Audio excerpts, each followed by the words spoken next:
guys, have you seen the new Dragon Ball Super Superhero trailer? I'm not gonna lie, this thing has got me hyped for the movie. And it's by far the best trailer they've released so far. So in today's video, I kind of wanted to go through the entire trailer with you guys. I'm not gonna watch it on screen because I don't want to get hit with copyright, but I'm gonna show you guys screen captures and point out things that we might have missed the first time around. And I want to hear what you guys think is happening in the trailer as well in the comments down below. I'm excited, so let's not waste any more time and hop right into this. The trailer starts off with this beautifully animated scene of Goku flying towards the camera, presumably training with somebody. We don't know if it's Broly, we can assume it is based on the previous trailers, but it might also be Vegeta. And then it goes through a couple of shots, and then the next interesting thing that we get to see is Pan, who once again I'm really excited for in this movie. Now I know me and a bunch of people from the community, we were kind of speculating that this movie's gonna be about Pan getting kidnapped and Gohan's gonna have to go ahead and save her. And we actually see that start up right here with Gohan standing in the rain, which is a scene that we've already seen in previous trailers. This scene right here of Gamma 1 and Gamma 2 just hanging out chilling looks like it's actually from this part of the trailer, but just a different angle. They think they're sneaky. They have this little quick snippet of Gohan with glasses on in like a more casual outfit here.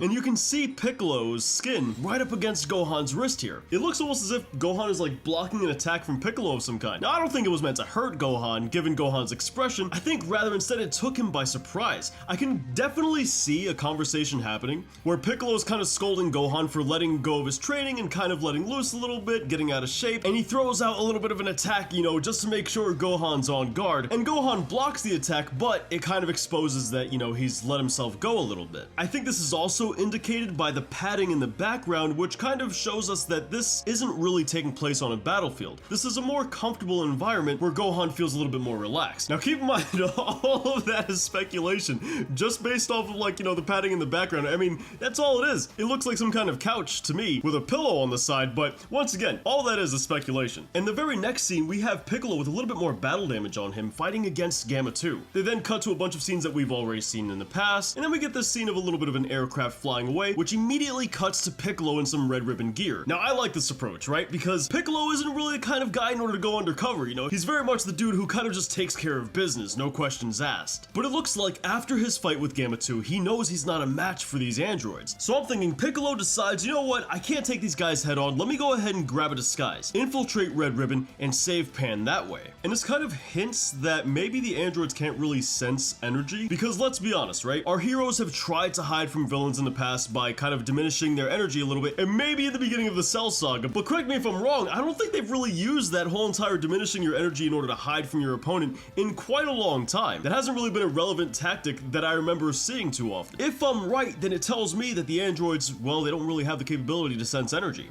And it also tells me that Pan hasn't learned how to sense energy, and we'll see why that is in the future. But check this out. Piccolo has the number 94 on the back of his disguise, and we see that right here in this next scene, where a Red Ribbon Army member is holding Pan up. Now, Pan doesn't realize that that's Piccolo, and that's why I said I don't think Pan can sense energy at this point. The girl can fly, she's got latent potential, but she can't sense energy. Now, I can also, and once again, this is a bit of a theory here, I can see Gohan getting beat down a little bit, and Pan getting really emotional about it, and recreating a scene from the Raditz fight where Gohan got really upset and head bashed Raditz. I can see Pan doing something similar, getting really upset and unleashing some latent potential that surprises and shocks everybody. But getting back to it, in this scene, right as it zooms in, you see the number 94, and that lets us know right there that Pan is in safe hands. Piccolo's got her. Now, he still's got to get away. We don't know how exactly that's going to happen. It looks like Gohan came here to fight specifically in order to save Pan and rescue her. So I wonder if Gohan is in on the plan or not, because we do see Gohan try to bypass the Red Ribbon guys, and Gamma 2 teleports right in front of him and kicks him in the face, stopping him from reaching Pan. We also get this very beautifully animated shot of Piccolo kind of charging up here, and notice he's not wearing his typical white cloak that he has on. So I'm thinking that this is after his first fight with Gamma 2. He shows up to the Red Ribbon base, he's no longer in his disguise, meaning this probably also happens after the altercation at nighttime when it's raining. And then look at this scene, beautifully animated. Gohan deflects a beam from Gamma 1. That fight at night is gonna be sick to watch. It's gonna be so nicely animated. I can't wait to see it. But to kind of delve into this a little bit, I think Gohan is gonna get his chance in order to fight them on his own. Piccolo's gonna get the same. And then that scene where Piccolo's charging up, I think that'll be the duo fight where you have Gamma 1, Gamma 2 versus Piccolo and Gohan. They then go ahead and, why do they have to be like this? They go ahead and tease us with Whis, Beerus, and Broly, shown one right after the other, kind of like trying to tease us that they're, they're gonna have a little bit of a sparring match between Broly and Beerus, but I'm not sure if that's tricky editing or if that's actually gonna happen in the movie. I could totally see this expression right here from Beerus just being an offhand expression, nothing related to any fight at all, and they just edited it this way to kind of build hype that isn't even gonna happen. And instead, Whis kind of just doing this gesture here in order to initiate a fight between Goku, Vegeta, or Broly. I hope I'm wrong on that because I would love to see Beerus fight with Broly. That would be sick. Now, the next really dope scene is we see